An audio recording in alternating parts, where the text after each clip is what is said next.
Assalamu alaikum dear students, welcome to the Nursery Academy. Today we'll discuss about the nursing management of patient with pleural effusion. Okay, तो ये part 2 है। हमने plural effusion जो है last video में complete करा था, सारी चीज़ें हमने पढ़ी थी।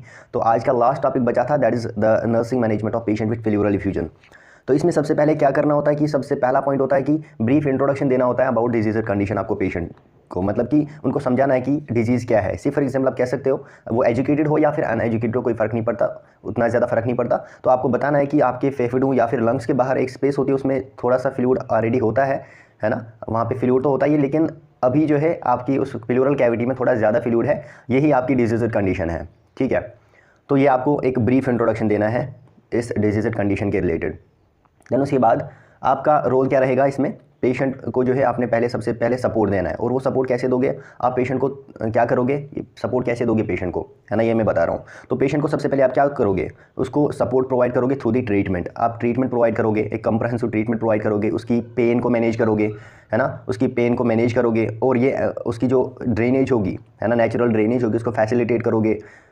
ठीक है ना, अगर उसको चेस्ट कैविटी में थोड़ी सी भी मतलब फ्लूइड है, उसको मतलब जिसकी वजह से उसको प्रॉब्लम होती होगी, है ना, उसको चेस्ट टाइटनेस लग रहा होगा, पेन हो रही होगी, तो उसको आपने मैनेज करना है। ठीक है ना। देन उसके बाद आपने क्या करना है, पेशेंट को ये इंश्योर कराना है कि वो कोई भी प्रोसीजर जो आप करा रहे हो पेशेंट को, वो उसको समझ पा रहा है। ठीक है, वो उसको अंडरस्टैंड कर पा रहा है। ठीक है, ensure that patient understands the procedure well. Then उसके बाद आपने एक इस प्लूरल एफ्यूजन के रिलेटेड हम एक प्रोसीजर करते हैं, दैट्स कॉल्ड एज प्लूरल, या दैट्स कॉल्ड एज थोरासेंटेसिस, है ना, दैट्स कॉल्ड एज थोरासेंटेसिस। तो सबसे पहले आपको उसकी डेफिनेशन समझानी है या फिर प्रोसीजर समझाना है पेशेंट को, ये होता क्या है ना। आपने बताना है कि एक प्रोसीजर होता है जिसमें क्या करते हैं कि नीडल का यूज़ करके आपकी प्लूरल स्पेस जहाँ पे फ्लूइड है वो रिमूव किया जाएगा, ताकि आपके सिम्टम्स जो है वो रिलीव हो सके। ठीक है, आपने प्रोसीजर जो है पेशेंट को समझाना है। इससे क्या होगा कि उसकी एंग्जाइटी कम हो जाएगी, है ना, उसकी एंग्जाइटी रिड्यूस हो जाएगी। ठीक है, जब आप इसको एक्सप्लेन करोगे। और क्या होगा इस प्रोसीजर के दौरान, तो उसमें जो है उससे पहले ये सब आपने जो है बता के रखना है। ठीक है, देन उसके बाद आपने क्या करना है, आपने जो एक्सप्लेन कर दिया पेशेंट को ये प्रोसीजर, ठीक है, एक्सप्लेन आपने कर दिया। देन आपने क्या करना है, एक प्रॉपर पोजीशन प्रोवाइड करनी है पेशेंट को। ठीक है, एक प्रॉपर पोजीशन देनी है पेशेंट को आपने, मतलब जो थोरासिंथेसिस के लिए बेस्ट पोजीशन होगी। एक सिटिंग अप पोजीशन दे सकते हो, जिसमें जो है एक टेबल होता है, जैसे फॉर एग्जांपल कार्डियक टेबल हो गया, उस पर आर्म्स जो है रेस्ट करेगा पेशेंट, जो है उसको उसके आर्म्स जो है उस पर रेस्ट कराने हैं, ताकि पीछे से जो थोरासेंटेसिस का प्रोसीजर होता है, इसमें हम पीछे से पेशेंट की बैक साइड से फ्लूइड निकालते हैं। इसीलिए अगर वो थोड़ा सा आगे झुक के टेबल पे रहेगा, है ना, आर्म्स अपने जो है इस टेबल पे रखेगा, तो वो ज़्यादा आसानी होगी डॉक्टर को उस प्लूरल कैविटी से फ्लूइड निकालना। ठीक है, एक बेटर एक्सेस मिलता है। देन उसके बाद आपने क्या करना है, vital science of the patient को एसेस करना है। क्या करना है, 7वां पॉइंट है, थोड़ा सा मिट गया है यहाँ पे ना।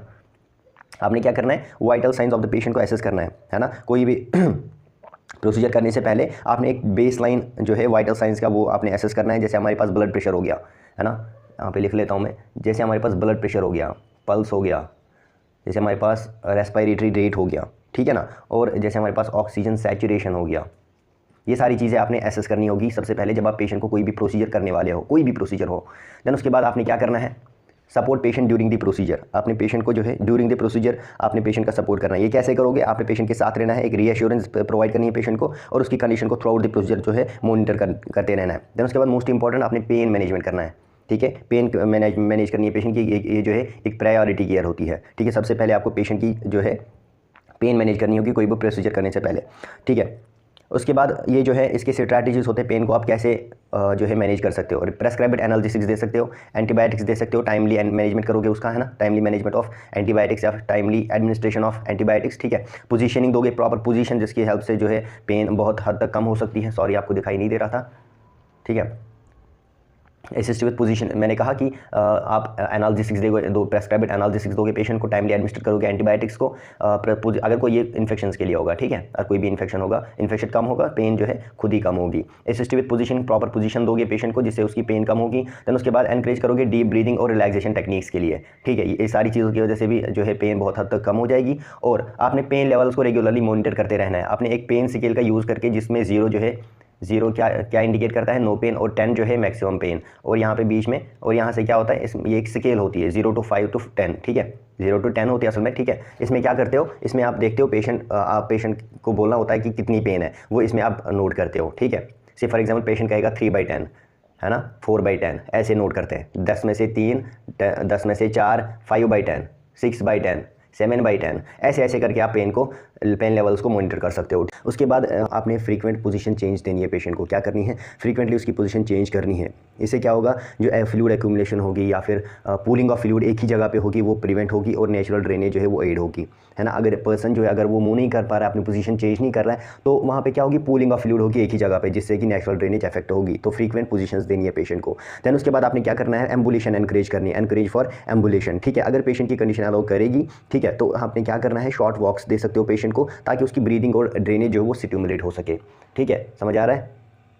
देन उसके बाद जो है आपने क्या करना है, आपने डॉक्यूमेंटेशन करनी है। इसमें क्या है कि record each turning and ambulation to ensure consistent pattern. आप कोई भी जो है अगर पेशेंट को कोई भी टर्न कर रहे हो, है ना, आपने हर मूवमेंट को रिकॉर्ड करना है ताकि कंसिस्टेंसी बने रहे। For example patient turn to the left at 2 PM, ठीक है। अगर पेशेंट ने 2 PM पे 2 बजे जो है टर्न करा, आपने ये क्या करना है, डॉक्यूमेंट करना है, ताकि आप नेक्स्ट शेड्यूल जो है वो आप नेक्स्ट टर्न जो है वो शेड्यूल कर सको, ठीक है ना।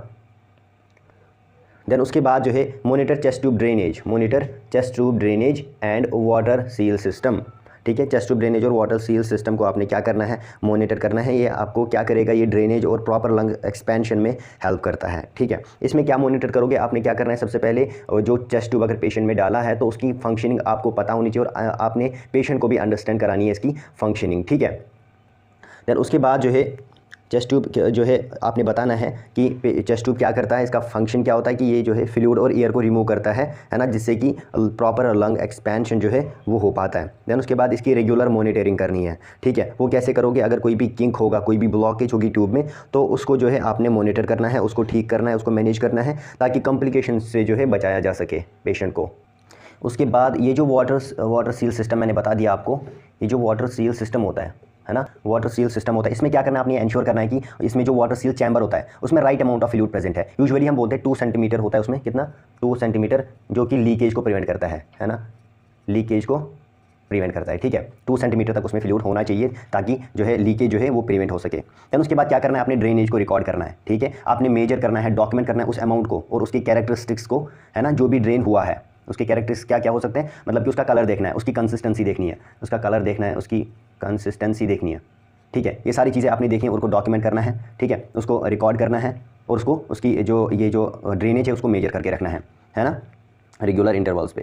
देन उसके बाद जो है अगर कोई भी अनयूजुअल फाइंडिंग्स हैं, है ना, उनको आपने रिपोर्ट करना है। अगर कोई भी अनयूजुअल फाइंडिंग्स है लाइक ब्लडी और फ्रॉथी फ्लूइड होगा, तो उसको आपने जो है रिपोर्ट करना है टू दी डॉक्टर। देन उसके बाद आपने जो कॉम्प्लिकेशंस होती हैं उनके लिए क्या करना है, ऑब्जर्व करना है, ऑब्जर्व फॉर कॉम्प्लिकेशंस। आपने क्या करना है, साइंस ऑफ इन्फेक्शन या जो इंसर्शन साइट पे आपने जहाँ पे चेस्ट ट्यूब डाला है वहाँ पे इन्फेक्शन हो सकते हैं, तो उसके लिए आपने जो है क्या करना है, ऑब्जर्व करना है। या फिर रेस्पिरेटरी डिस्ट्रेस हो सकता है पेशेंट में, जिससे कि पता लग सकता है कि पेशेंट की सिस्टम के साथ कोई भी इशू है, वो आपने जो है उसका ध्यान रखना है। देन उसके बाद क्या करना है, आपने मैनेज द अंडरलाइंग कॉज। उसके बाद और एक इंपॉर्टेंट थिंग कि आपने जो अगर कोई भी प्रॉब्लम हो रही है पेशेंट में, तो उसके अंडरलाइंग कॉज, जैसे पेशेंट को प्लूरल इफ्यूजन है तो अंडरलाइंग कॉज को आपने जो है मैनेज करना है। इसमें क्या करोगे, स्पेसिफिक केयर प्रोवाइड करोगे अकॉर्डिंग टू दी कंडीशन। से फॉर एग्जांपल अगर किसी पेशेंट में हार्ट फेलियर है, हार्ट फेलियर की केस में आप क्या करोगे, फ्लूइड बैलेंस को मॉनिटर करोगे और अगर ज़रूरत होगी तो उसको रेस्ट्रिक्ट करोगे, ठीक है। दूसरी चीज़, पेशेंट विथ लिवर डिजीज़, अगर किसी पेशेंट में लिवर डिजीज़ है तो उसमें क्या करोगे, जॉन्डिस के लिए ऑब्जर्व करोगे और फ्लूइड रेस्ट्रिक्शन को मैनेज करोगे, या फिर जो डाययूरेटिक्स हैं जो प्रेस्क्राइब करे होंगे डॉक्टर साहब ने, तो उसके लिए आपने जो है उसको मैनेज करना है, ठीक है। देन उसके बाद आपने क्या करना है, पेशेंट को एजुकेट करना है। क्या करना है, patient education and family for out patient management with plural catheter. अगर वो पिलुलर कैथेटर को घर में यूज़ करें, आउट पेशेंट मतलब अगर पेशेंट जो है या उसकी फैमिली जो है पेशेंट में पिलुलर कैथेटर का यूज़ कर रहे हैं, ठीक है ना, मतलब घर में, तो उसके लिए आपको एजुकेट करना है। उसमें क्या करना है, आपने पिलुलर कैथेटर का यूज़ आपको उनको एक्सप्लेन करना है, कैसे यूज़ करना है, इंस्ट्रक्शंस देनी है कि आपने इसको क्लीन कैसे रखना है, अगर आप घर में यूज़ कर रहे हो आप इन्फेक्शन से कैसे बचा सकते हो, ये चीज़ें आपको बतानी है। देन उसके बाद demonstrate how to drain fluid safely. आपने डेमोन्स्ट्रेट करना है कि आप सेफली जो है फ्लूइड को ड्रेन कैसे कर सकते हो। देन उसके बाद आपने क्या करना है, explain about the educate about symptoms of infection. अगर सिम्टम्स ऑफ इन्फेक्शन जो है आपने वो जो है उनको क्या करना है, उनको बताना है, मतलब कि फीवर हो सकता है, कोई भी इन्फेक्शन हो सकता है, उसके लिए आपने जो है उनको बता देना है ना। Fever, redness, swelling at the site of insertion, जहाँ पे ये कर रहे हो, इंसर्ट कर रहे हो, वहाँ पे स्वेलिंग हो सकती है, रेडनेस हो सकती है, या फिर पेशेंट को सिस्टमिक फीवर हो सकता है, उसके लिए आपने एजुकेट करना है। देन उसके बाद checking the catheter for any leakage और issues and inform health care professional promptly. आपने किनको बताना है, इसकी फैमिली को और पेशेंट को बताना है कि अगर आपने कैथेटर यूज़ करना है, तो अगर आप घर में यूज़ कर रहे हैं उनमें, तो आपने अगर कोई भी लीकेज देख रहे हो, कोई भी इशू देख रहे हो ट्यूब के साथ, है ना, इस पिलर फ्यूजन के लिए जो आप प्लूरल कैथेटर यूज़ कर रहे हो उसमें कोई भी लीकेज होगी, कोई भी इशू होगा, तो आपने प्रॉम्प्टली हेल्थ केयर प्रोफेशनल को इसके बारे में इन्फॉर्म करना है, ठीक है। देन उसके बाद एडिशनल सपोर्ट प्रोवाइड कर सकते हो पेशेंट को।